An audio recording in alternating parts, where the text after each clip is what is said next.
know that everyone has a lot to do. I'd also like to thank the War Stories organizers for putting this together and for giving me the opportunity to use these particular records. And I think when we look at personal stories, we really find insights that, are not always apparent. In my field of political science, a lot of people look at statistical data, a lot of people look at the documents written by our leaders, but they don't look at the documents written by real people. They don't look at the lived experience of the way the world has worked for people. And one of the things that really struck me about this particular opportunity is really the way in which people told these very unique stories. I also saw the opportunity to see the military as an opportunity for many people. Opportunity to get education, an opportunity to feel, I think, more at home in a particular country. I also think you can see the military is a unifying institution. If you poll people and they ask what they think of Congress, Congress can be under 10%, presidency is not much more confident, the Supreme Court. When you ask people about most institutions in our society, whether it's a governmental institution, the media, the business community, a lot of institutions do not score well. But one of the things that we can see is that the military does score very well as a unifying institution. So in this particular research project, I looked at the words of Latino veterans. I looked at the way that they themselves talked about their own experience, their lives, their childhoods, and their experiences serving in the military. And one of the things that I found is that it really, helped to connect to other ways in which we've explored these histories. But when I heard their own stories, I learned about things that I didn't necessarily think about in terms of those particular areas. One of the things I think in particular they talked about was opportunities. As one veteran said, the military opened doors. The military in the United States, part of the United States military, and whenever the government took away from me somewhere, he gave me something else somewhere. They downsized and they ripped up all these officers. Well, that gave me an opportunity to go to school. High school, drop out to junior in college. I got an associate's degree. But then doors opened with the Guard again. And one of the things you can see is those stories are everywhere. You see people able to obtain education. You can see people obtaining opportunities to travel and learn about different places. And one of the things I saw is that people really didn't feel a sense of racial and ethnic discrimination. One of them had this slogan, we were all green, now we're all blue. So, they didn't really feel the same sense of race that they would feel in this particular society. So that's one of the things I think that's really interesting to know.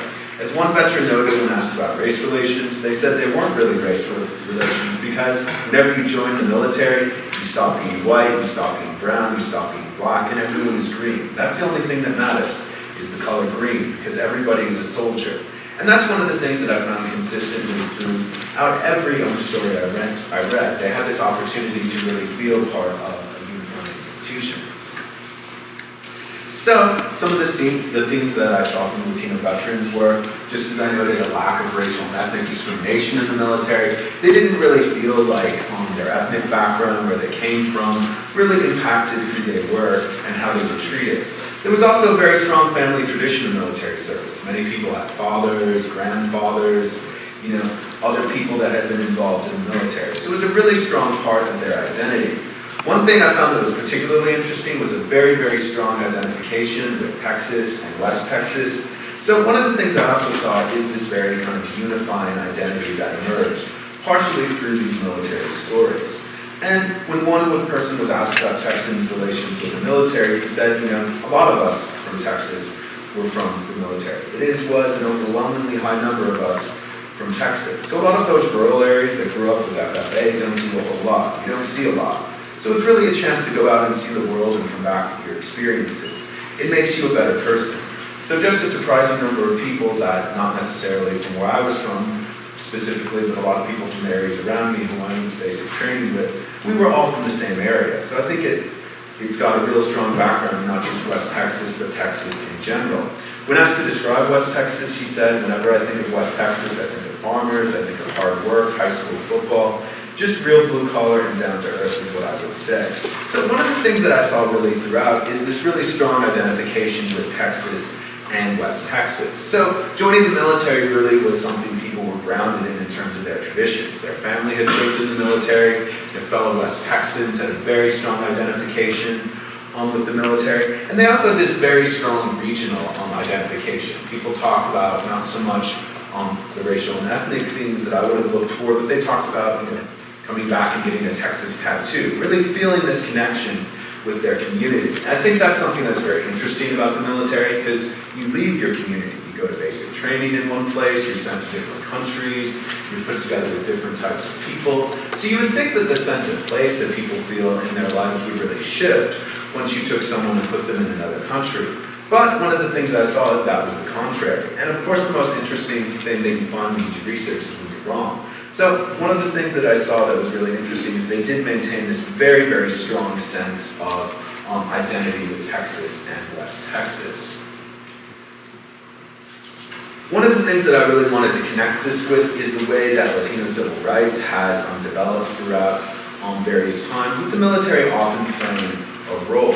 As one person said in their interview as a child, back in my era, racial discrimination was very, very high, mostly against the blacks, but also against the Hispanics. We lived on the west side of Chadbourne Street in San Angelo. Everything east of Chadbourne was predominantly white. You didn't dare go to these by yourself. So this person grew up with this sense of very, very strong racial discrimination and racial segregation. And really, I think, found a place in the military. And that's one of the things that has often happened. World War II, we see the beginnings of civil rights in this country, and we see the beginnings of the federal government really recognizing the needs of Latinos. This is something that the federal government hasn't always done. One of the things that sometimes would happen when you serve in the military during World War II and come home because you've been injured is you would sometimes be sent to the Mexican consulate, which is an office of another country. So if you think about it, if you serve your country in a world war and you come home and you have a problem, you're told, go to another country's office. So that's something that actually was happening in World War II. When people returned and they needed a job, or they needed, what we would call veterans benefits, they would have to go to the Mexican consulate. And a Mexican consul, someone who worked for another country's government, would have to communicate with their own government to get them what they were entitled to do. So World War II, in terms of having a great deal of service, was a really interesting opening. So one of the things that you can see during World War II in Texas, since we needed a lot of assistance from Mexico, the Texas Good Neighbor Commission was established to investigate complaints of public accommodation discrimination. And one of the things you saw when Mexican Americans and other Latinos returned from World War II is they had an experience being integrated in their particular country. So they came back to places where they sometimes weren't allowed to use movie theaters, weren't allowed to serve on juries, they weren't allowed to vote in almost every area, but sometimes there was suppression. And they really began to develop, I think, more ways of getting involved. And a huge way of which they did that was using their military service. So many Latinos formed something called the GI Forum, and that really advocated for particular people. And it was military veterans, they'd served their country, they kept the world safe for democracy, and come home and not been able to eat in a restaurant in their own community.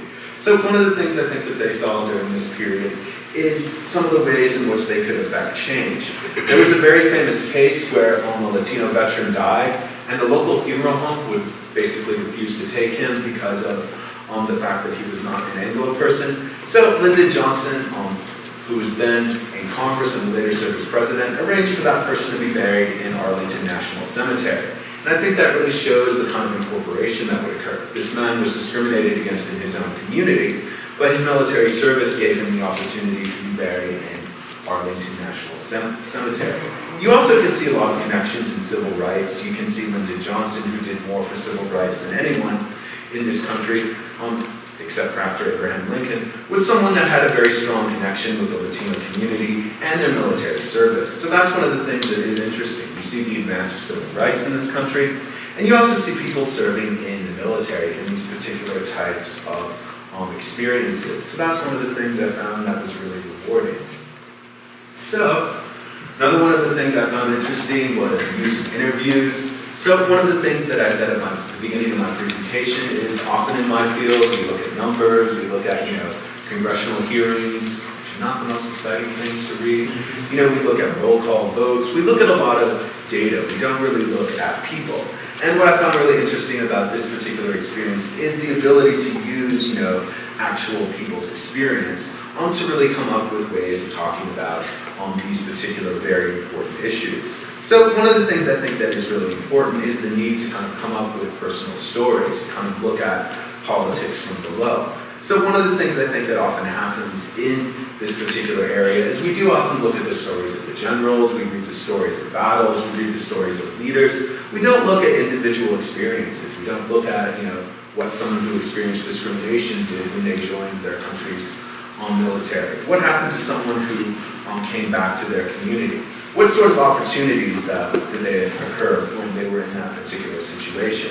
And that's one of the things I think that was particularly interesting to note. You can see among the many profiles that are available with the War Stories collections, Pedro Gutierrez, who was a World War I soldier. So one of the things I think that this also does is it helps to bring people into the unique story of this country. You can see some of the ways in which Latinos really, in terms of their military service, have become more incorporated in a country that does have a history of racial and ethnic discrimination.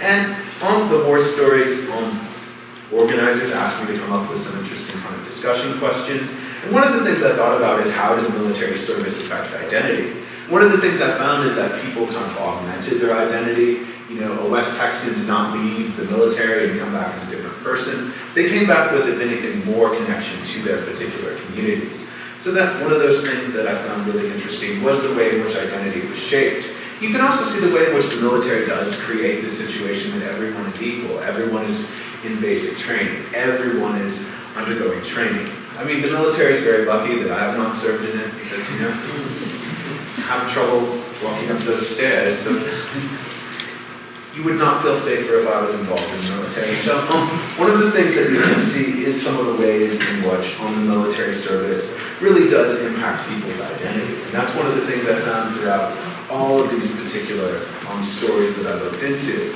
Another one of the things that I want to come back to is this idea of opportunity, because every person whose story I read talked about the opportunities they presented. We didn't hear this sense of bitterness, no matter what they've been through. There's sometimes decades-long service in the military, but they saw their military as an opportunity. So I would like to thank the War Stories organizers, and I'd like to thank everyone involved for really the way in which they've shown the way that you can use stories to really give us a better understanding of our nation, of our people, and also of ways in which we can kind of move forward. In a nation that's very divided and polarized, you can see one institution that does intend to bring people together. All right, thank you very much.